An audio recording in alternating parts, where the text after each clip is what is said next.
I, Lisa, tied the knot last year with Harry, my boyfriend of 3 years. We first met on social media.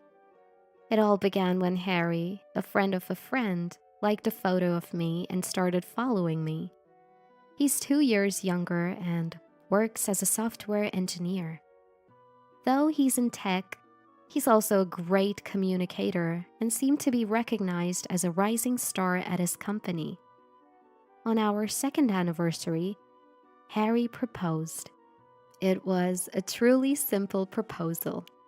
At our favorite local Italian restaurant, just before dessert, he began, "I have something to say." Curious, I waited, and then he said, "Will you marry me?" Presenting a ring. It was a straightforward proposal, but it deeply moved me. Of course, I immediately replied, "Yes, I'd love to." Later, I learned from Harry that before we even started dating, during a casual drink with friends, the topic of ideal proposals came up. I had mentioned wanting something simple, and he remembered it all along. Afterwards, we held our engagement party at a hotel in New York. That's when I first met Harry's family. He has his parents and an older sister, who's 6 years his senior and was also planning to get married soon. Harry, standing at 5'6", is on the shorter side for a guy. His entire family is also quite petite. On the other hand, I'm tall for a woman at 5'5". My mom, a former model, is even an inch taller than me, and my dad stands tall at 5'10". I couldn't help but feel a bit concerned about our height differences. I've always been attracted to shorter guys, usually around 5'3". Conversely, Harry has a thing for taller women. So we were a perfect match in that sense. Our engagement party, however, lacked a certain spark. Later, I found out that Harry's mother and sister had been criticizing my family and me. After that meeting, we got married in August, 3 months later. Instead of a lavish ceremony, we just wanted a casual, fun gathering with friends.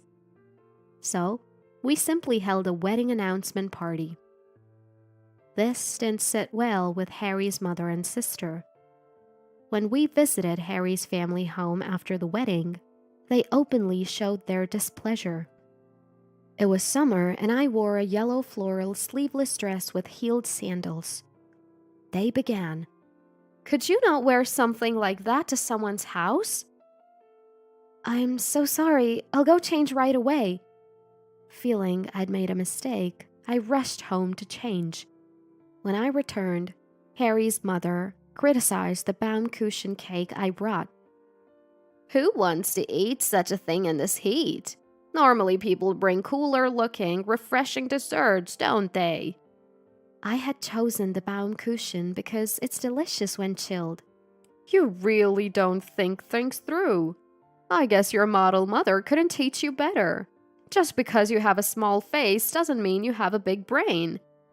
Looks aren't everything, especially in our family. We value consideration, not like your family that only cares about appearances." I was shocked to hear them speak about my mother and father this way.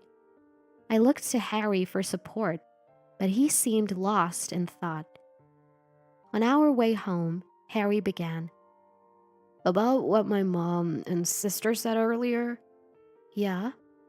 "I never expected them to act like that. They had made some comments after the engagement party, but I thought they'd come around. I'm really sorry." "It's okay. We'll get to know each other better over time." "Probably." "Yeah, but I never thought they'd be like that. I was naive." "Don't worry about it. Accepting someone new into the family can be challenging." At that time, knowing Harry cared was enough for me. I don't want to be taken advantage of by someone else, and I just need to take the time to build a relationship of trust. One day, Harry's sister messaged him, saying she and her husband wanted to visit our home. So, on a Saturday afternoon, they were scheduled to come over. "I have to work this Saturday. Can you handle them alone?" Harry had asked his sister to reschedule, but she insisted on that day. "Yeah, I'll take care of everything." And so, on Saturday, Harry's sister and her husband arrived. "Please make yourselves at home." "We're here to see if you're living properly." After I quickly cleared the tea and cake, my sister-in-law said, "All right, let's see your place," and hurried off to the bedroom. To my shock, she started opening my closet without asking. "Please don't go through my closet without permission." "Why not? I came to see if you're living properly. Who knows, maybe you just shove everything in there without cleaning." "That's not true." Then she began taking pictures of the closet's contents with her phone. "Hey, what are you doing? Don't take pictures without asking." "My mom asked me to. She wanted photos." It was so rude. She checked every drawer, even commenting on the color of my underwear, took pictures of the dresser's contents, the bathroom cabinet, and even under the kitchen sink. She meticulously photographed the living room cabinet where we keep our valuables. No matter how many times I asked her to stop, she continued taking pictures throughout the house. In the living room, she noticed our high-end brand TV, a gift from my parents, and remarked with a hint of disdain, "You have a pretty nice TV." She then snapped a photo and said to her husband, who had been silently following her, "We need to step up our game." That night, after my husband returned from work, I told him everything. I couldn't help but cry a little. "We might need to set some boundaries. My dad has been giving me some intel too." "Really?" "Just wait and see." In April, it had been 5 years since my husband's grandmother passed away, so there was a family gathering. Since we didn't have a wedding, this was my first time meeting my husband's extended family. His family originally moved from Atlanta, and the gathering was held there. Of course, most of the relatives live in Atlanta. The gathering was overwhelming. There were so many relatives, and it was hard to remember everyone. My mother-in-law, probably on purpose, didn't introduce me to anyone. I asked my husband to introduce me. However, everyone seemed to sense the tension, and their reactions were lukewarm at best. My sister-in-law, trying to show off, deliberately chatted happily with the relatives in front of me. When I looked lost, she swooped in and said, "She's so clueless. All she cares about is her looks." "Come on, help out." My mother-in-law joined in, treating me as the clueless daughter-in-law. Time passed, and my relationship with my mother-in-law and sister-in-law showed no signs of improving. One day, in early fall, my mother-in-law suggested a family trip. She wanted to go to Boston since the Acela Express passed through there. Everyone agreed, and it was decided that my father-in-law, mother-in-law, sister-in-law, husband, and I would go. My brother-in-law couldn't join due to work. I was looking forward to the trip in September, when the weather was cooler. However, I was worried about being harassed by my mother-in-law and sister-in-law during the trip. But this time, my husband would be with me. I had never been to Boston, so I was excited. We planned to use a long weekend for the trip. On the day, while my husband and father-in-law were buying snacks, my mother-in-law suddenly said, "Oh no, I think I left my glasses at the cafe we were at earlier." "The cafe upstairs?" "Yes. Can you go get them?" Which store is that?" "Isn't there an area on the second floor where there are several stores lined up? It's a self-service cafe over there." "But our train is leaving soon, isn't it?" That's why I'm asking you to hurry. But do you expect me to go through the trip without my glasses? I didn't mean. Just go! Reluctantly, I ran off to find her glasses. There's no way I'd make it back in time for the train. I ran as fast as I could. We've got the snacks. Let's hurry. Let's go. Where's Lisa? She said she needed the restroom and went ahead. All right, let's hurry then. By the time I returned from the cafe on the second floor, having confirmed there were no forgotten glasses, the Ursula Express had already departed.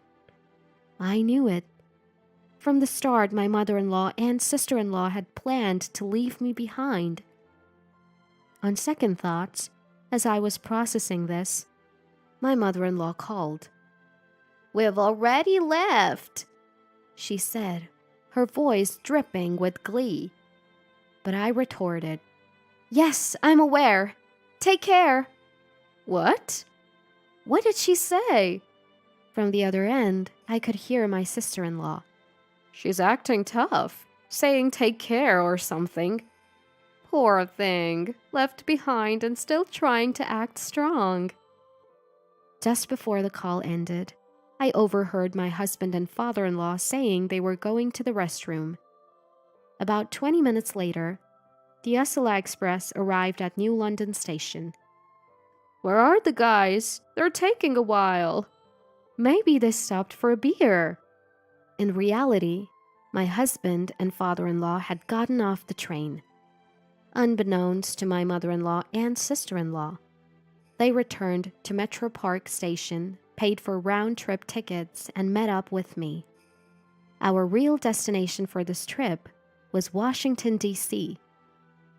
My father-in-law had informed me of the scheme my mother-in-law and sister-in-law had planned. He was furious at their constant harassment. He once confronted them, saying, "Enough of this nonsense. Lisa is a good person and important to Harry." But they dismissed it. Dad, you're just blinded by her looks. Men are so easily deceived. They didn't even try to listen to their father-in-law's opinion. Their ill intentions continued, and my father-in-law decided a harsh lesson was needed. So, he and my husband hatched a plan to leave them behind instead. On the contrary, my plan is to leave my mother-in-law and sister-in-law behind. Thus, my mother-in-law and sister-in-law were left on the Ursula Express, likely not realizing until they reached Boston. They probably didn't bring much money, expecting my father-in-law to cover all expenses. My mother-in-law and sister-in-law were in for a tough time. They had no hotel to stay in.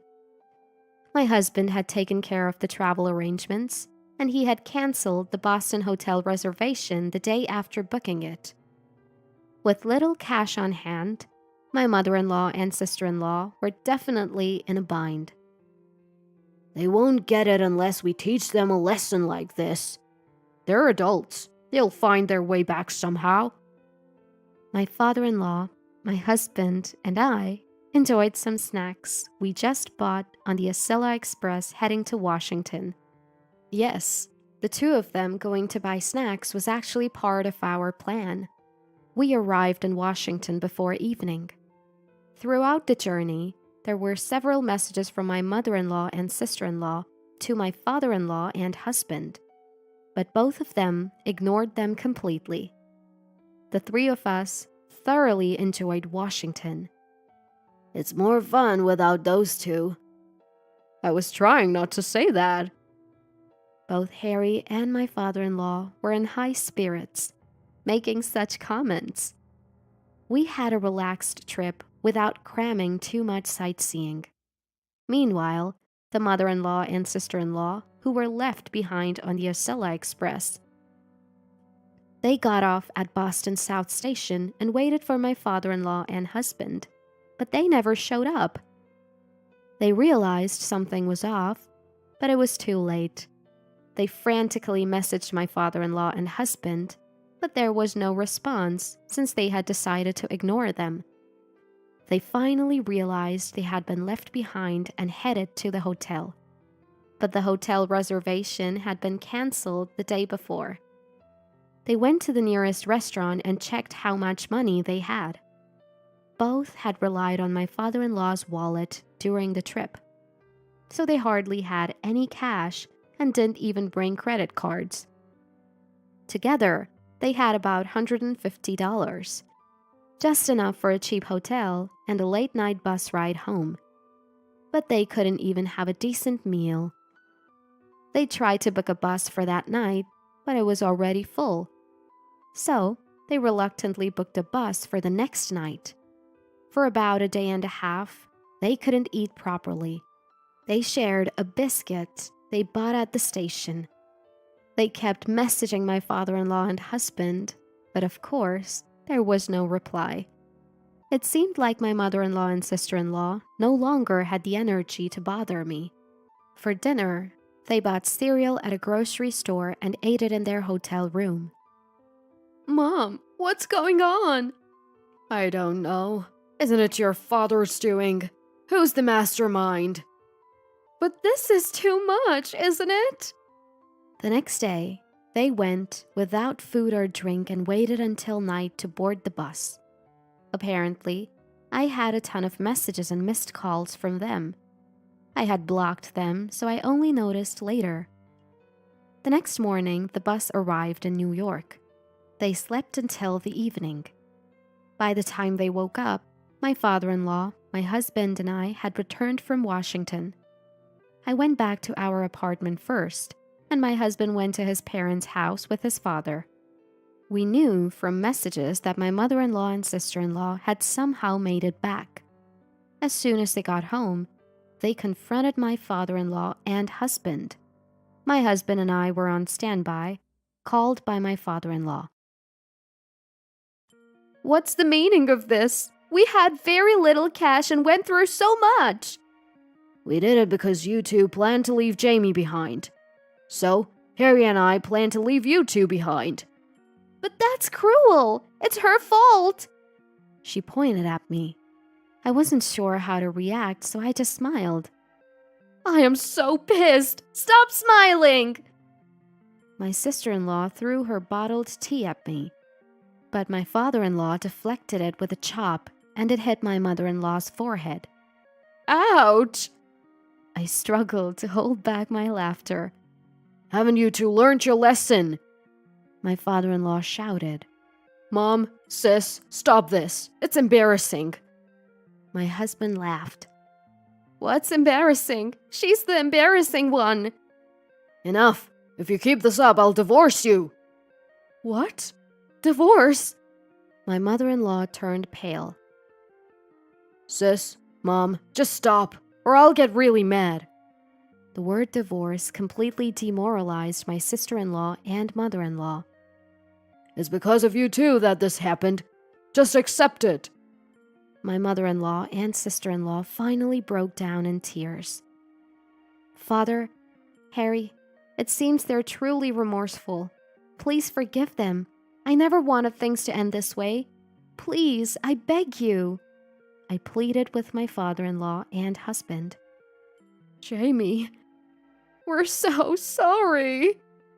And there, my mother-in-law and sister-in-law vowed never to harass me again and apologized for everything they had done. Thanks to me, talks of divorce and disownment were off the table. Little did they know, this was all part of my plan. The one who seemed the most excited when we hatched this plan was my father-in-law. But that's a secret. Half a year has passed since then. Recently, both my mother-in-law and sister-in-law have started treating me normally. Now, the three of us even go shopping and visit cafes together. I finally felt accepted as a part of the family. Next year, I hope to go on a Boston trip with the entire family. This time, without any hitches.